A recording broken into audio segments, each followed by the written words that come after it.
जय हिंद दोस्तों। पिछले वीडियो में हमने समास और उसके भेदों तथा उदाहरणों के बारे में जाना।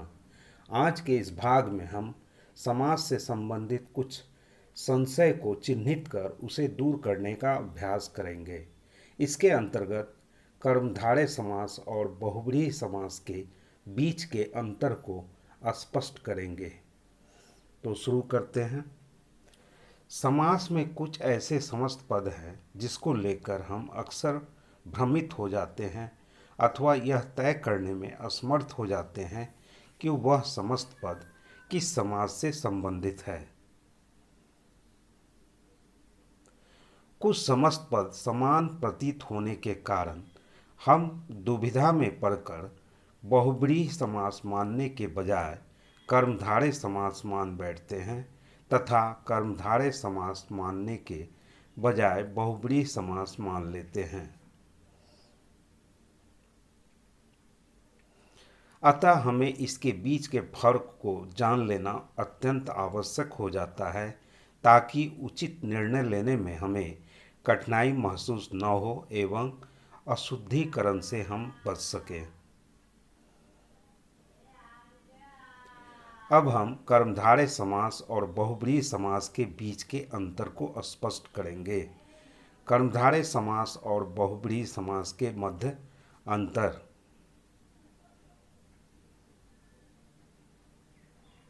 कर्मधारय समास। कर्मधारय समास में पूर्व पद या उत्तर पद में विशेषण विशेष या उपमान उपमेय का संगम होता है। बहुब्रीहि समास। बहुब्रीहि समास में पूरा पद अर्थात समस्त पद किसी तीसरे पद का विशेषण होता है। कर्मधारय समास। कर्मधारय समास में उत्तर पद की प्रधानता रहती है। बहुब्रीहि समास। बहुब्रीहि समास में तो दोनों पद की अप्रधानता होती है तथा किसी अन्य पद की प्रधानता सृजित होती है।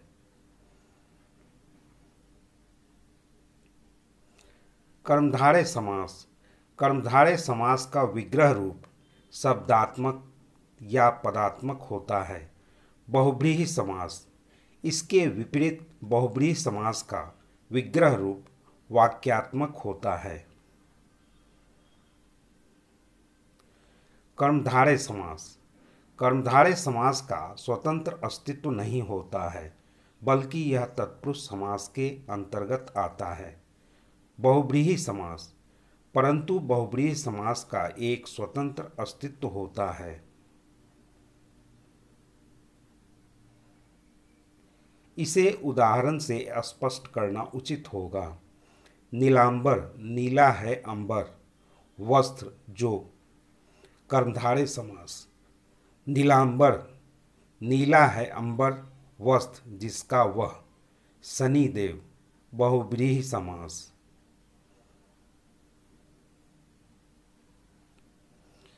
इसे विस्तार से समझते हैं। नीलांबर अर्थात नीला अंबर। यहाँ अंबर का आशय वस्त्र से है। कर्मधारय की दृष्टि से यह नीला वस्त्र होगा। नीला विशेषण है जो अंबर यानी विशेष की विशेषता बताता है। इस तरह इसमें विशेषण और विशेष का मेल प्रकट होता है। यदि हम नीलांबर को दूसरे दृष्टिकोण से देखें तो इसका समास विग्रह नीला है अंबर जिसका वह होता है। अब हम स्वयं से प्रश्न करेंगे कि नीला अंबर किसका होता है अर्थात नीला वस्त्र धारण करने वाले कौन होते हैं। तो इसका उत्तर भगवान शनिदेव उभर कर सामने आएगा। यहाँ दोनों पद नीला और अंबर मिलकर तीसरे पद शनि देव की ओर संकेत करते हैं। इस तरह यह सामासिक पद बहुब्रीहि समास का हो जाएगा।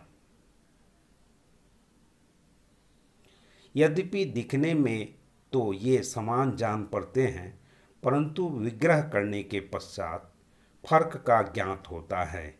पुनः एक और उदाहरण से जानते हैं। कमल नयन, कमल के समान नयन, कर्मधारय समास। उपरोक्त समस्त पद कमल नयन के दो पद कमल और नयन हैं। यहाँ कमल उपमान तथा नयन उपमेय है। इसमें नयन को कमल के समान बताया गया है। इस समस्त पद में उपमान और उपमेय की उपलब्धता के कारण यह कर्मधारय समास का समस्त पद बन जाता है। इस समस्त पद को दूसरे तरह से भी देखते हैं।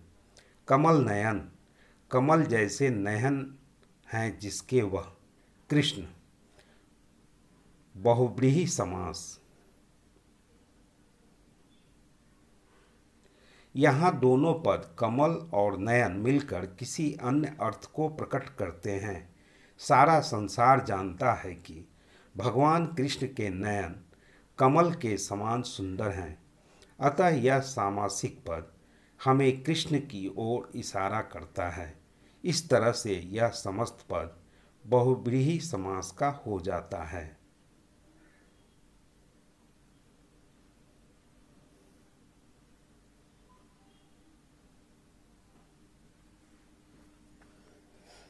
दोस्तों, इस वीडियो को देखने के उपरांत आपको कर्मधारय और बहुव्रीहि समास के बीच के अंतर को सरलता से समझ आया होगा। यदि वीडियो अच्छी लगी हो तो कृपया सब्सक्राइब, लाइक तथा अपने दोस्तों को शेयर कर मुझे प्रोत्साहित करें। धन्यवाद।